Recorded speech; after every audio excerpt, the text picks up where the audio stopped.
Hello friends, I ngasi kai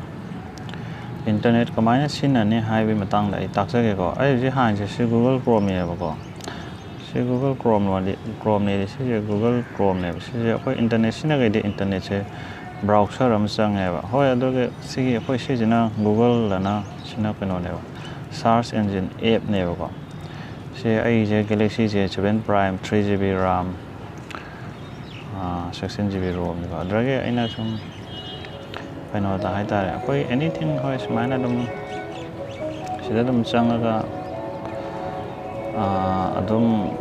type toroga aina type to give lem corona virus kind to in India kind to si ka thak ya se namjal laga di ko sida delete na tholai je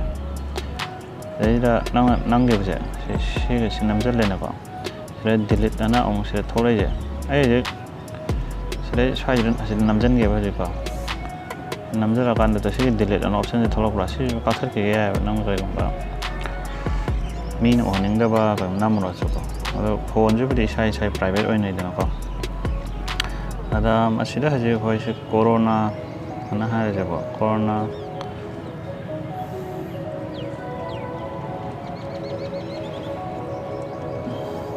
masi jina nang gi bai ne si timeline history na dai je ko nang gi mayam ne masi su thol da ge si ai da masi jina haje mayam search tong mari je si ne ba haje ji the 3 video ko search tong mari je si mayam ne ba haje si ge ada nang masi le ji da me da mana se corona je de khal la ge se to ai nam si report na te si ai si nam je la ge ba da si tor kan da ji tholai jong SOS alert an tor ko ala se corona je tholai je hoji se tholai jong all ne je tholai je sina news nga ta pa ma ta gi ora se image nga ta gi oi gera sina book de shopping gai tholai shopping bi ya ora ko da smana ngi info ke su ya ba se je je smana in green ya som long in ge su ya da se smana into ini si jina mobile da Google Chrome pai bai keno ni ko in tai cha an smana le aduga smai ta usita no search result an ta usiko koi friend aduga siga thore sirino add to ge sai to da sai no thanks an hojik to ke jing hakyan la si on ne to thorok tra ne thorok ko jong New York Times kina ha bai thole jong ai India da ne location lai je ada New York Times mayam chum pana bai na 38 minute man SEO yam sina bai sina 38 no mamang da sina bung mangai mamang da hap kyo wari ne ba ko adai da hojik sibudi hoi Google search ta chang bai ne ba aduna ta bida mayam na khwai tong na bi ge de si Google Chrome zero ni chang bi yo Google Chrome ge si latest update ne yo si Google Chrome se aduna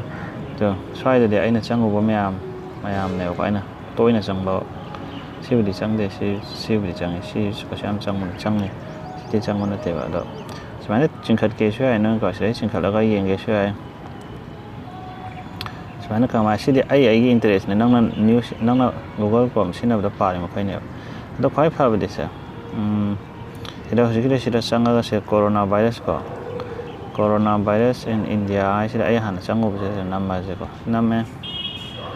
kain kan nam jan bai ne si da ong tang nam bi ro aduga to coronavirus yo economics time na 35 minute ke wa da do na se thore je na ada smaina no thanks to us as America da bu mi sam sure ne si ba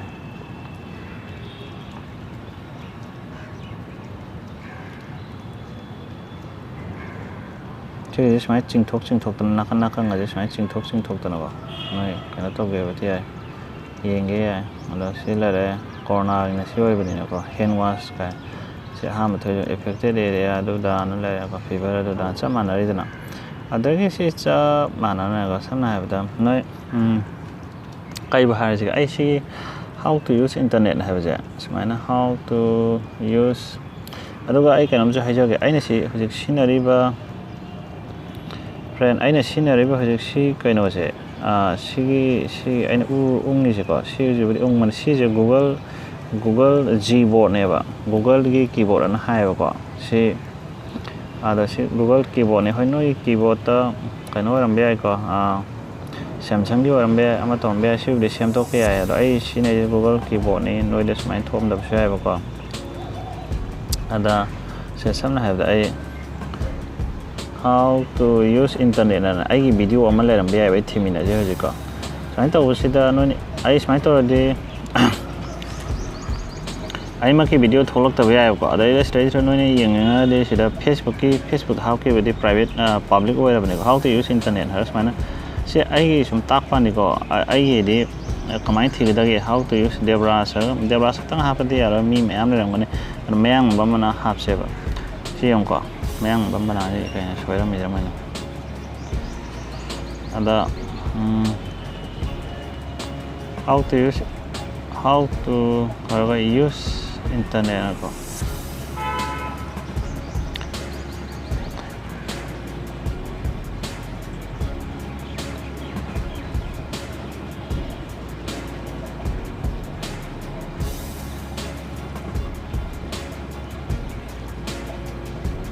how to use internet na ai video semam drimal sem driv ko internet kamai sin ni na ai ado de thi maitron li ra shai ko kai no da ai na maitron de yam ha pa ni na ko kamai na season na ni ko saina debra sam yaw ri ko search tam da to sida ai yaw mi jo ai youtube ta ha ko video mi yaw mi jo internet kamai na season na ni na ko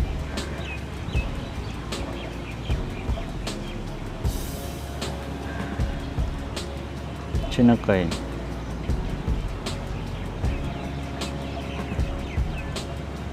sida jo ama yaw ma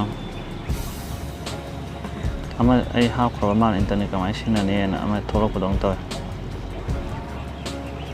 se mai to yeng bia pa ne ba kaya pa internet ka mai sina ne sida dum noi sida changa ga disi youtube te thola ni ka adai da internet kamaina season na gani hai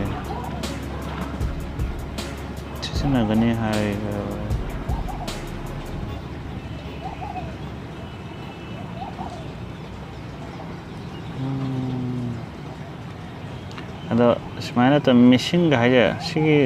result sida si yaw de ka haini ko debras padi thoksara ga so ai gi ne tore ko hiski tu ni dana ko fra ada si chamana na min kya ba sujang ram no khang de video je sida ada smaina search to bi over ada search to ga no na kaino dagi khwai ano wa thi ge de ko ai si ching thore ni ko somna khanda kan ching thore ni ado se search tool je rong nambi o search tool sanga ga se anytime all result ga inte je anytime je mo ta smaina no changa ga khwai latest wa ba yeng ge se pass 24 hour da kai lai cha no kem le ram maro dagi pass week ta kem lem dong man de o pass week ta si ai se kai no ne ba ai youtube pe ya man thole jo youtube ke yam thole kai no na ai youtube de video ha se kai no si thole je se de plus mayang ba man hai wa hai je si yaw bai ne ba adu gi ne ko si le na ko se all region adu da si ai ko da si le re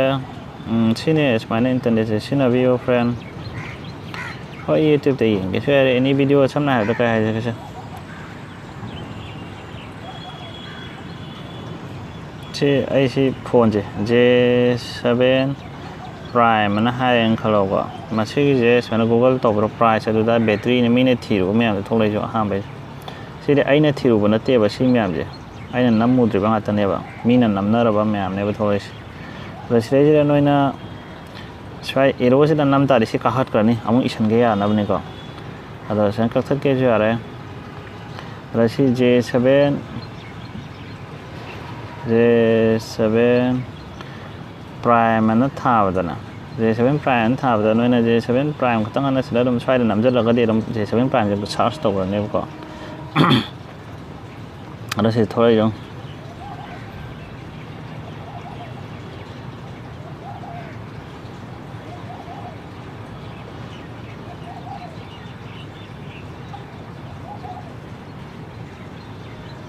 J7 Prime 32GB chu lai ma le ne di khang de to sile ha ma tholai se GSM arena na tholak pa ne ba my website ni ko ꯑꯗꯨꯗꯣ ꯁꯨꯃꯥꯏꯅ ꯂꯩꯔꯦ ꯁꯨꯃꯥꯏꯅ ꯑꯗꯨꯝ ꯌꯦꯡꯒꯦ ꯌꯥꯔꯦꯗꯅ friend ꯑꯗꯣ ꯁꯤꯗ ꯂꯣꯏꯕ ꯌꯥꯔꯦ J7 Primeꯒꯤ ꯀꯥꯏꯅ ꯍꯣꯏ ꯑꯗꯣ ꯅꯣꯏꯅ ꯑꯇꯣꯞꯄ ꯁꯤꯖꯤꯟꯅꯔꯕꯨꯗꯤ ꯈꯪꯗ꯭ꯔꯦꯀꯣ ꯑꯩꯅ ꯍꯧꯖꯤꯛꯇꯤ ꯅꯣꯏ ꯚꯤꯗꯤꯑꯣ ꯁꯦꯝꯒꯦꯅ ꯑꯩ UC ꯕ꯭ꯔꯥꯎꯖꯔ Opera ꯀꯩꯀꯥ ꯗꯥꯎꯟꯂꯣꯗ ꯇꯧꯕꯅꯦ ꯑꯗꯣ ꯃꯁꯤ ꯑꯩ ꯇꯧꯔꯔꯣꯏ ꯁꯤꯗ ꯍꯣꯏ ꯅꯣꯏꯅ UC ꯕ꯭ꯔꯥꯎꯖꯔꯗꯩ ꯁꯤꯖꯤꯟꯅꯕꯤꯔꯒꯁꯨ ꯀꯩꯁꯨꯕꯨꯗꯤ ꯀꯥꯏꯗꯦꯀꯣ ꯑꯗꯣ Opera ꯑꯃꯇꯪ ꯌꯦꯡꯁꯦ ꯃꯌꯥꯝꯁꯦ Operaꯁꯨ ꯈꯔ ꯁꯤꯖꯤꯟꯅꯕ ꯃꯥꯜꯂꯦ Opera ꯃꯤꯅꯤꯅꯦ ꯑꯩ ꯍꯥꯞꯄꯤꯁꯦ Welcome to Opera ꯑꯍꯥꯟꯕꯒꯤꯅꯤꯀꯣ ꯑꯩ ꯍꯧꯖꯤꯛ ꯁꯤ ꯇꯧꯔꯤꯁꯦ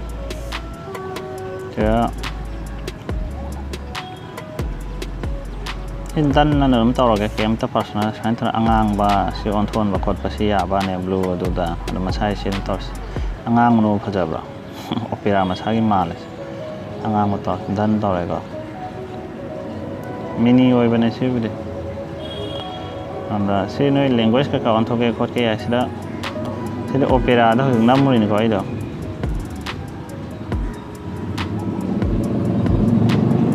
ꯑꯩꯅ ꯊꯣꯛꯂꯛꯄ ꯃꯇꯝꯗ ꯕ꯭ꯔꯥꯎꯖꯤꯡ ꯍꯤꯁꯇ꯭ꯔꯤ ꯁꯨꯃꯥꯏꯅ ꯀꯛꯊꯠꯀꯦ ꯈꯣꯠꯀꯦꯒꯁꯨ ꯂꯣꯏ ꯌꯥꯏꯑꯕꯀꯣ ꯍꯤꯟꯗꯤꯗ ꯂꯩꯔꯦ ꯍꯧꯖꯤꯛ ꯑꯗꯣ ꯁꯤ ꯅꯝꯃꯦ ꯁꯤ ꯁꯦꯠꯇꯤꯡꯁꯇ ꯆꯪꯉꯦ ꯑꯦꯗ ꯕ꯭ꯂꯣꯀꯤꯡꯒ ꯌꯥꯏꯖꯣ ꯁꯤꯁꯦ ꯑꯦꯗ ꯕ꯭ꯂꯣꯀꯤꯡ ꯀꯣ ꯑꯗ ꯁꯝꯅ ꯍꯥꯏꯁꯦ Operaꯁꯤꯗ ꯑꯣꯁꯤꯗ ꯅꯝꯃꯨꯕꯩꯅꯦꯕ ꯑꯩ ꯍꯧꯖꯤꯛꯀꯤꯗꯣ ꯁꯤꯗ ꯑꯣꯗ ꯅꯝꯃꯀꯥꯟꯗ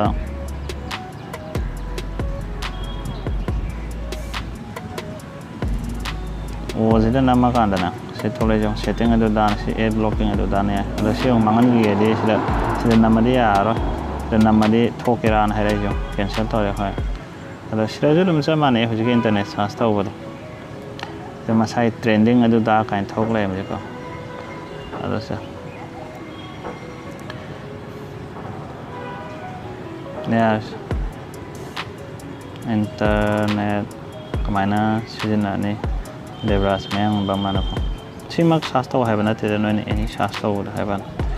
ai some video do yaw bra yeng gen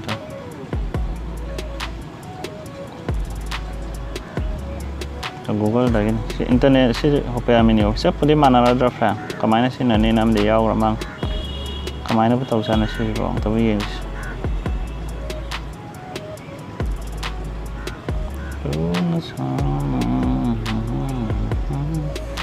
sini YouTube mi ko ado noina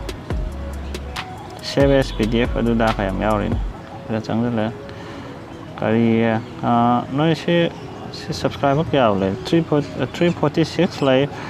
tida noi subscribe to biro friend support to bi boy na to si je 1000 ni holos Facebook ta yang bi bor na kai have no Facebook ke page je follow to thabiro friend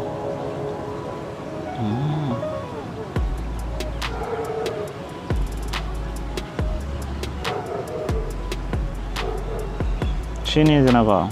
na shi yenge kot ke yare to na sa